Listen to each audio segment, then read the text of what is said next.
Welcome, I'm Veronica Clark from the website How Do I Go On, and I'm here with two amazing ladies, Sandra Winchester and Ashley Burke, and we are talking about grief and loss.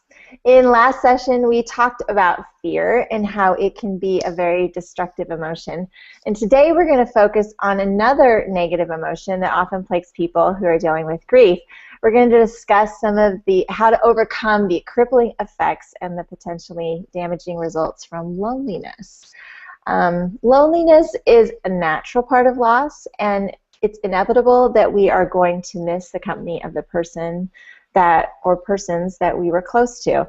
And I think the closer the relationship was, then that deeper that loss and the stronger the emotions of loneliness can be. But overcoming loneliness isn't just about being with people. A person in a crowd can still feel very isolated and lonely. The root of loneliness is something much deeper than just simply missing someone's company. It stems from this deep desire to be deeply understood and to connect with individuals on a deeper and less superficial level. And those needs, I think, are very basic, and if we let them control us, they can lead to greater heartache if we're not careful on how we seek to fulfill them. But there are things that we can use loneliness to help school us in some important things. So that's kind of what we're going to talk about today. So first off, let's discuss what are some of the things that we need to be watchful about when those feelings of loneliness enter. So like potential problems. I think for me, from our conversation last time, one of my biggest fears, even when I was a kid, was being alone.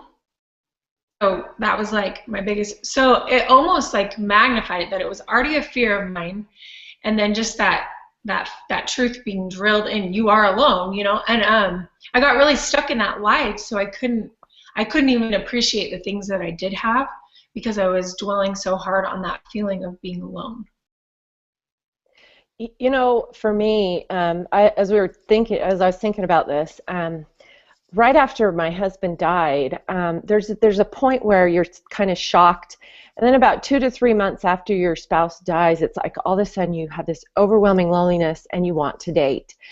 And I started dating. I would say I started dating too soon after my spouse died. I will admit that now. People kept saying, don't wait that first year. And it's different for everyone. Everyone has their own path. But for me, I think you need to know yourself a little bit more. And for me, what my needs were. And what can happen if you do date too soon, or you start looking for other people to fill that loneliness, you project. What I did was I projected how my husband was onto these other people, thinking they were just like him. And I wanted to pick up where I left off in my marriage with my husband, thinking this is going to be it. And I learned from that they're different individuals. It's not the same, and it's not meant to be the same. And I look where I'm at now, 3 years later, as to where I was there and my thought process, and I'm in a very different place, and I'm in a lot more healed place. I've learned so much through this process, and I think sometimes we jump into things before we're ready and before we're healed because of loneliness. So I just think we need to be careful when we're lonely. We seek out whatever can to fill those voids, and for me it was trying to replace my husband in essence, even though he's irreplaceable, and I just didn't think about it, and I didn't want to hear what other people had to say to me. I didn't want to hear their advice, because they're like, you really need to step back and wait. But like I said, it's different for everyone. I'm not here to say what's right for me was right for Ashley or for Veronica or anyone else. Everybody's different. But for me, looking back at it now, I was not in a position to think rationally about these situations. And thank heavens nothing, I just learned, and it was a great learning experience. Everything we do is learn. You don't have to have regrets. And but if I learned from that you need to be healed to be able, before you can bring other people into it. The loneliness, there's a purpose, and in a minute we'll be talking about that, but there is a purpose to the loneliness, and it can be to our advantage. Yeah, I totally agree with you, and especially with that time frame, 2 or 3 months out, that's kind of when it hit me too. And it was just like this gaping hole of need that I felt, and it was like a physical, painful need. And so when that comes and people have this hole that they need filled, you can result to all sorts of different band-aid behaviors to help you kind of forget about that intimacy loss. And so some people get into relationships that are not good and for the wrong things. But there's drugs, there's alcohol, there's pornography, just the going for the casual sex kind of thing. Even I think binge eating or binge shopping, though all of those kind of behaviors, they become very addictive, and they don't mediate the problem. They don't fix the loneliness. They're just kind of a little temporary cover up for it. And then the loneliness always comes back, and then you're stuck with the loneliness plus this addiction on top of it that is now tied with the loneliness. And so, we somehow rationalize that this addiction is okay because I've had this loss, so I deserve to be able to have this. But it becomes this trigger. Every time we feel loneliness, we go back to this crutch addiction, and it becomes this whole vicious cycle. And if we can recognize it and see what's going on, and I think if you are aware that these loneliness feelings are going to come and that it's natural to try to find something to fill that hole, and look, am I finding something to fill that hole that's not a healthy behavior or a healthy relationship? If you can recognize that, then you can get some help. But if you let it go too long, you may have to get professional help, or you may end up in a really bad situation. So recognize it the sooner that you can, and then we can work to change those things. And of course, God is always there to help us overcome those addictions and stuff too. Anyone else have other negative things? Did we kind of cover what we needed to?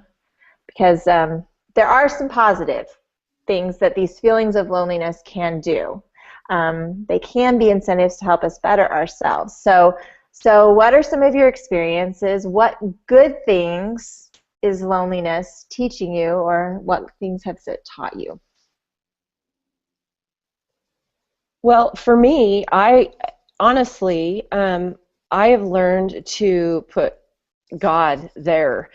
I've learned that a lot of times when I seek out people, it helps, but it's a temporary thing. And so I have learned for me that the loneliness has actually put me in the right direction. That it's kind of, because my relationship with God is very different than it was before my spouse died. My spouse was numero uno, and my children, and now I really truly put God first, and my kids go kind of first with God. It's like if you put him first, the important things go first with it. So it's not a matter of choosing God or my children. They just come as a package deal when I put God first. It's a beautiful thing.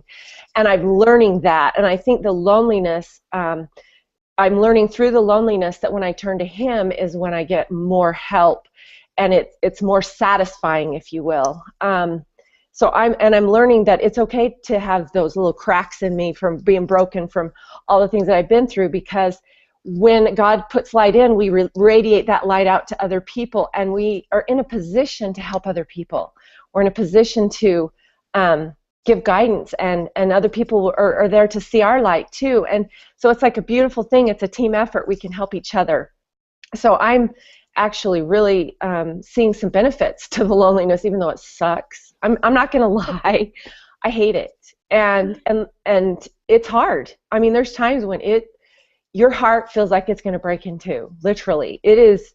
There's no way to describe it unless you've experienced it or are experiencing it. And even talking to God sometimes, guess what? You still have to experience it, because that's a part of the process. So don't think that just by turning to God and praying that all of a sudden it's going to miraculously disappear, because it doesn't. But what it does do is it gives you the strength to get through it. He doesn't take it away necessarily, but you get through it. And then you look back and go, whew, glad I'm done with that loneliness spell. And then it comes back again. So that's what I liked what you said about it kind of it teaching you so that you could then help other people. I think loneliness gives us an experience that helps us relate to other lonely people. I mean, there's a lot of reasons that people are lonely, and it's not just they've lost the death of a spouse. Sometimes it's a bad marriage. Sometimes it's they socially have a hard time getting along with people. I mean, there's lots of reasons that people are lonely. But I think it has helped me learn to love on this deeper level. I appreciate my husband so much more now than he's gone than I think I did when he was here. And that in turn has helped me to look at all of my family relationships and my relationships with my friends in a different way. I am more willing to set aside my personal needs and overlook other people's differences or their little idiosyncrasies. I mean, we all have those. In order to try to preserve the relationship, because relationships are more important to me now. I value them more because I've felt what it's like to lose it. I think I'm a better mother and sister, and hopefully someday if I get remarried, I will be a better wife because of that. And so, I like to think that it's deepening within me this capacity to love and to appreciate and be grateful for other people in their relationships.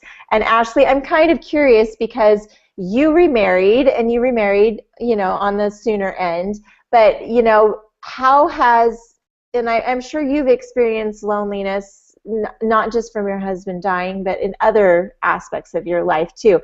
How has that helped you in your second marriage? Have you found that that's made it? So I think I've been thinking as you guys speak, loneliness for me was like a reminder that I needed to connect with God. And it wasn't something that drove me to want to get married. Like my marriage it felt really inspired by God. Mm-hmm. And I felt like it was what I was supposed to do. So it was kind of one of those, everyone was telling me not to do it, but I really felt like it was what was going to, and then I kind of almost had this expectation that it would fill that void and that loneliness that had been created by my husband's death. And it didn't, because what really you have to do, like Sandra, you were saying, you have to heal that broken piece before you can fully let that person in. And I think my husband coming into it knew that it wasn't going to be like me just letting him in and he was going to replace and we were all going to be good. So it's been a different journey. You guys are doing it actually alone, but I still felt alone a lot. I still felt that void that I hadn't fully connected to God on how to heal it. So that's been a journey that I have had a man by my side, but a lot of times I didn't quite let him in like I wanted to because I was still, so it was kind of like, I don't know, it was a hard balance. I think after Emmett died, I went through the whole anger thing a lot. So when the loneliness came, that was way harder to deal with than the anger. So I stayed on the anger, and I was safe on the anger. I was just mad at him all the time for the choices he made. And but loneliness is like the ultimate despair for me. That feeling, like there's no worse feeling. And especially even being married and feeling it still, I've really had to say, okay, God, what am I supposed to do? Because I thought maybe he would fix this, but he's not. So how are you going to fix it? Or how am I going to fix it with your help? Okay, so that is a great perspective, because I think a lot of people think if I get remarried, that's going to fix that. And you're saying, no, it doesn't fix the loneliness. The loneliness is something. And in a lot of ways, I think it's missing a relationship with God. I think we form these intimate bonds with other people because we miss that intimate bond that we had with God. And it's remembering that and craving that we are trying to recreate in relationships here. And that's what he wants us to do. Husbands and wives are supposed to be one. And we learn, that's, I think in families, when we have these good family relationships, we learn about the love of God for us, but we miss that. And so, healing, it's important to understand you need to heal so that you don't jump into something thinking it's going to fix the problem.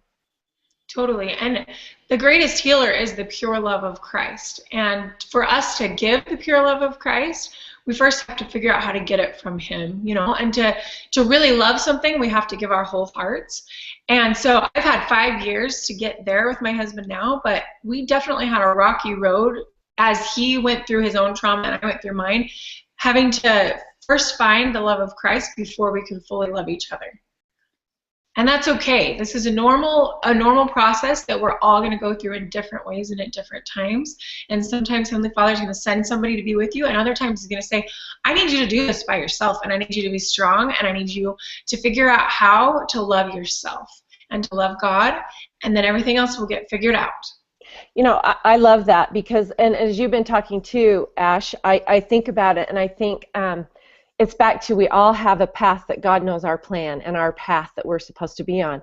And so where what one may not be right at the time for someone else, it may be their path. And I think that's where the connection to God is, because it's funny you would say that because you knew that things were going to be the way they were supposed to be with your husband. But I also knew that maybe it was not what I was supposed to be doing, but I wanted that. So I think it's interesting because sometimes we are so lonely that we want something so bad that we're willing to, you know what I mean? We ignore what God's telling us. And so I think it's really key. Everybody's on a different path, and it's hard because there's, like you said too, people say you should do this, you shouldn't do that. And I think all of us will agree with this on this path. You got a lot of people willing to give you opinions, and it's tough. And a lot of them have never been down this path either. So it's hard to know. And I think the thing that I love that you pointed out, no matter what your path is, no matter what your journey, it's still God is the one that's going to have to heal you. It's through Christ that you get healed, and that loneliness is through Him. It's not typically through another person. And so I think that was very key that you shared that too. This is not a should or should not. It's a turn to God and let Him guide you and listen, and don't let the loneliness put it, because like you said too, getting remarried didn't change that, but you knew we were supposed to, but it was for a different reason. For me, I knew I'm projecting, but I didn't realize I was projecting till after the fact, and I went, okay, I created with these men, or I was in a relationship that was kind of serious. I saw my husband in him, and I pretended like he was him. Does that make sense? And so I realized that for me, that was not appropriate. And so now I'm in a position where I'm more healed, and I see those things, and I'm in a totally different position for me, and I'm grateful for that. And so I'm grateful. Yeah, so what I'm hearing is we have to not let the loneliness drive us. Right. And make those decisions for us. We need to make sure that we're getting okay with God, and this is what we're supposed to do. Exactly. And so, it's being in that good place. All right. So, we all need these relationships to fulfill our needs, I know. And sometimes, the ones we want and crave, like you said, you wanted that, it's not available, or it's just not the right time. And sometimes even within our families, with people who are still here with us, families and friends pull away from us, and we may be trying and doing everything we can to make those relationships good, but they're backing off, and people have their agency, and we can't always control that. So when you're in these circumstances and you've had this loss of relationships in your life, and I found that when my husband died, there were people that were my friends that became uncomfortable and didn't know what to say around me, or it was weird for them and their husband to go out with just me as a single person. And so, and then we had multiple deaths, so there were family members that were dealing with different griefs. So you lose your spouse, but you also lose other relationships. So what can we do to find fulfillment? What productive things can we focus on when we've had this loss of relationships? Like I was saying earlier, I think we can really try to focus on the things that we do have. I think for whatever your trauma was, my definition of trauma is anytime your life goes different than the plan that you thought it was going to be. Really not being stuck in the fear that your plan didn't happen, because that's where fear kicks in. It's not that we don't have the things we want them the way we want them. It's that we're not trusting in God. So I think just not letting that fear of being alone drive you, like you guys were saying, but also not letting the fear of what you want to happen not happen. Yeah, I agree. I think that the fear thing comes back into it. I think a lot of times we are motivated by fear, and loneliness and fears to me seems to go hand in hand, because when we're alone, it's human nature to not want to be alone. And even this last weekend, it was funny because I was spending tons of times with my kids, and I was like, I'm craving that adult interaction. I need some adult, and I felt lonely, and I realized that that's going to happen, and it's okay. So focus on, I'm learning too to focus on other things and put myself outward. I think sometimes when we take too much time inward and we're thinking about ourselves, that's when we become lonely. If we're lonely, we need to go out and do something for someone. We need to find someone else that needs service. So I think for me, instead of wallowing in it, I'm learning to go and do other things, to go and do, and to overcome that. I think doing helps to overcome the loneliness. So I'm hearing being grateful for the things that we have around us and the relationships and things we still have, and also reaching out with other people. And I agree, those two things have been key for me too. I've also tried to really focus on improving myself. I have fewer people in my life right now, and so that gives me more discretionary time. After my husband died, I have two of my 4 children have graduated and they have left home. And so, I only have 2 children at home, so I have less people that I'm a caregiver for. And so that has given me time. And so I can choose to look at that as, poor me, I've had all this loss and nobody cares about me. Or I can say, this is an opportunity for individual growth for me. I have the time that I always wished I had to learn and study and to do new things. And, some of the things, I started volunteering. I teach an early morning Bible study class for teens. And that has been incredibly fulfilling because I've been able to be a mentor for those people. What we're doing here with this widow site, I could have never done this if my husband's here. I wouldn't have had the time to do this. And so it's given me this opportunity. I try to look for other lonely people that don't fit in at church or, are single and who need a friend. And I just try to reach out to them. Now, does that replace my relationship with my husband? No. I mean, that relationship was so unique and special to me. But, these things can bring a different kind of joy. And they're different, but it can still be a good thing. And also I've started oil painting and, just the time for my personal study and fulfillment. So, you can look at this as an opportunity to improve yourself and make yourself better, and I hope that if the time does come that I, get remarried and I'm back with more children and more family and more responsibilities, I hope that this time will have prepared me for that. And then also I will not be resentful of that I have to then give my time to all of these other people. I can look at this as this is an important phase for me. All right, ladies, I think it's time to wrap it up again. You have anything else you want to add? I just want to put in a plug again for my theme of last time. Don't let loneliness be a reason that you avoid life. Fight through that loneliness instead of avoiding it and hiding from it and okay, let's go to Disneyland, now let's do this, and just running away from the home unit and the kids or whoever it is that still needs you. Don't let loneliness drive you to avoid. That is so important because we can get in this self-pity mode where then we let relationships go because we feel because we're so focused on our own loneliness. So great point there. All right, great discussion today. And thank you everyone for joining us. Next time we're going to be moving right along and we're going to talk about the virtue of courage and how to get that ability to persevere through hard things. I'm super excited to get some great new tips on how to be courageous. So if you don't want to miss those tips, subscribe to our channel and join us next time. But between now and then, you can follow the links below and learn more about today's topic on the Overcoming Loneliness page of our website. Don't forget to like our videos and share them on social media. And so until next time, have a very, very blessed day.